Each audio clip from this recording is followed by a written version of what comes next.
Wuling dan Ioniq 6. Jadi perjalanan dari Jakarta menuju ke Bali selama 5 hari. Nah, terus di setiap harinya itu kita akan berhenti di kota-kota besar. Jadi ada beberapa jalan yang harus kita lakukan. Tapi utamanya kita akan ngetes bagaimana kecanggihan Wuling dari Ioniq 5 dan juga impresi berkendara Ioniq 6 dipakai berkendara jarak jauh. Saksikan terus video ini.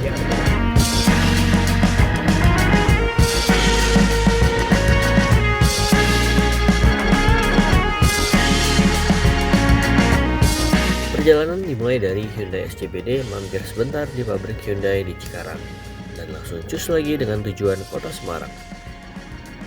Pada hari pertama, sempat dilakukan tantangan untuk mencari stasiun pengisian kendaraan listrik umum atau SPKLU di beberapa rest area sesuai dengan petunjuk yang diberikan. Halo sahabat Kumas.com, sekarang saya lagi ada di rest area kilometer 228.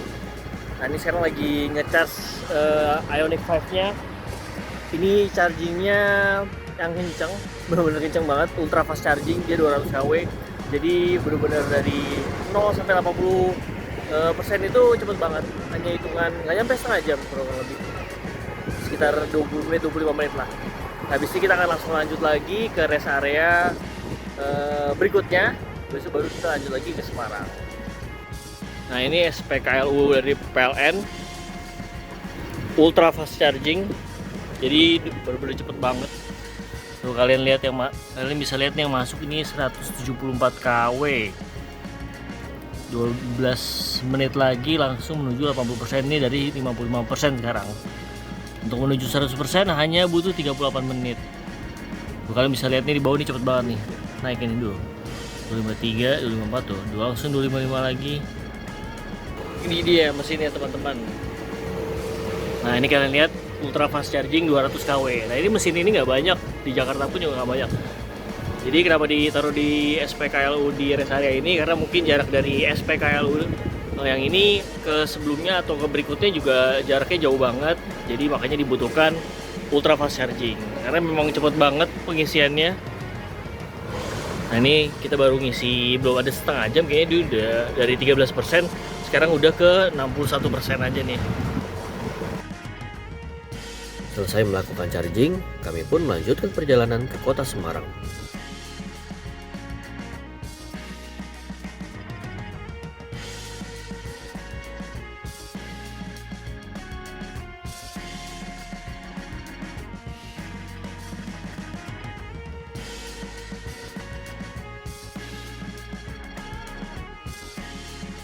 Halo sahabat Kupas.com, hari ini hari kedua perjalanan menuju ke Bali. Sekarang kita lagi ada di kota Solo.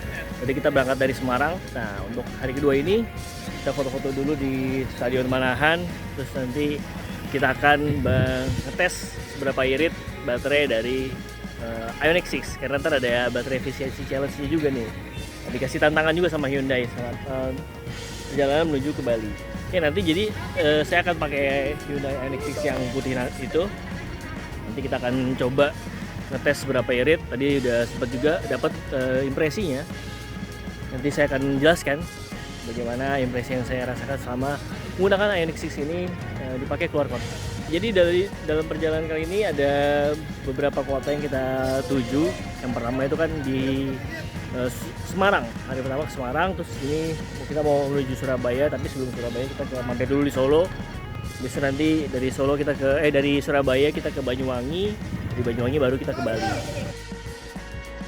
Selesai foto-foto di Stadion Manahan, rombongan pun melanjutkan perjalanan ke Surabaya. Di Surabaya kita melakukan pengisian daya lagi di area sekitar hotel.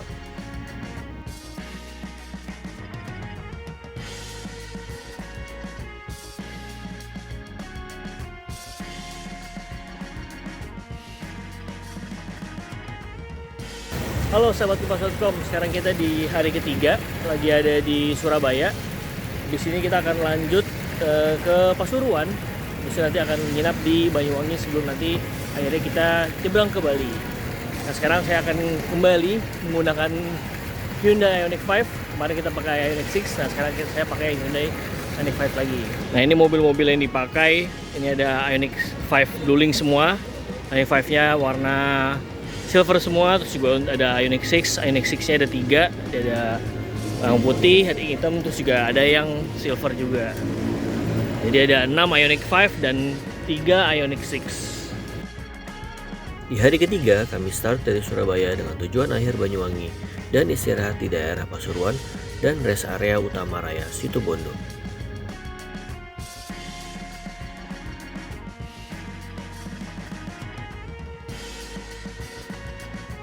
Nah, sekarang saya mau kasih tahu impresi saya berkendara jarak jauh menggunakan Ioniq 6. Ioniq 6 ini seru banget karena dia benar-benar powerful, juga torsinya juga luar biasa. Jadi pada saat, terutama pada saat nyalip ya, jadi kan pas kita di jalan tol atau di jalan-jalan di daerah itu kan banyak truk-truk biasanya. Nah itu antrian di jalan tuh cukup panjang, jadi kalau mau nyalip itu biasanya ragu-ragu kan kalau misalkan menggunakan mobil mesin konvensional. Tapi dengan mobil listrik yang torsinya luar biasa, instan, luar biasa besar, jadi nggak perlu ragu-ragu lagi saat akan nyalip rombongan truk.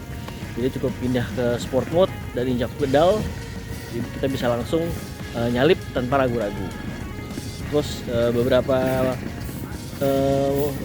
hal lainnya yang jadi perhatian adalah pada bangku belakang, karena bangku belakang ternyata untuk sebagian orang, saya tanya teman-teman media lainnya juga sepakat kurang nyaman teman-teman, karena di bagian belakang pinggang sini ada ruang kosong, jadi itu yang bikin cepat pegal. Coba kita lihat di bangku belakangnya. Nah seperti ini. Nah jadi menurut banyak orang ini bagian sini nih bikin postur tubuh itu jadi kurang nyaman untuk perjalanan jarak jauh. Seperti ini teman-teman. Jadi bagian sini nih kurang nyaman menurut sebagian orang. Jadi untuk perjalanan jarak jauh banyak yang bilang cukup melelahkan. Terus juga tinggi saya 157 cm, ini jaraknya aja sudah 5 jari lebih sedikit lah. Penumpang dengan tinggi badan 170 cm mungkin jadi sempit ya untuk ruang kepalanya. Tapi untuk ruang kaki dengan Electric Global Modular Platform ini benar-benar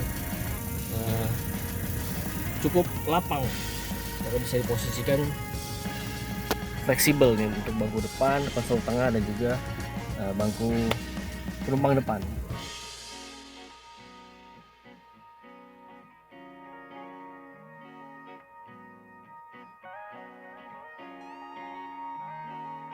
Keesokan harinya, langsung dari Banyuwangi kami menyeberang dengan kapal feri ke Pelabuhan Gilimanuk.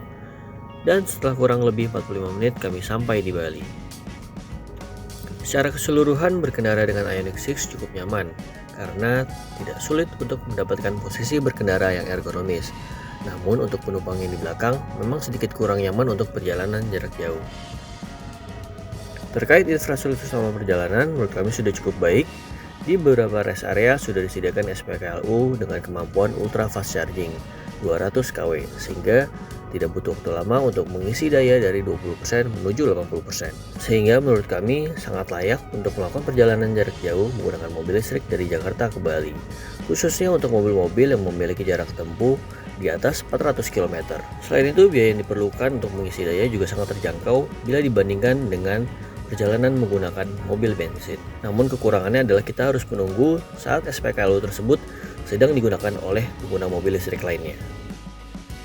Mudah-mudahan video ini bermanfaat untuk teman-teman.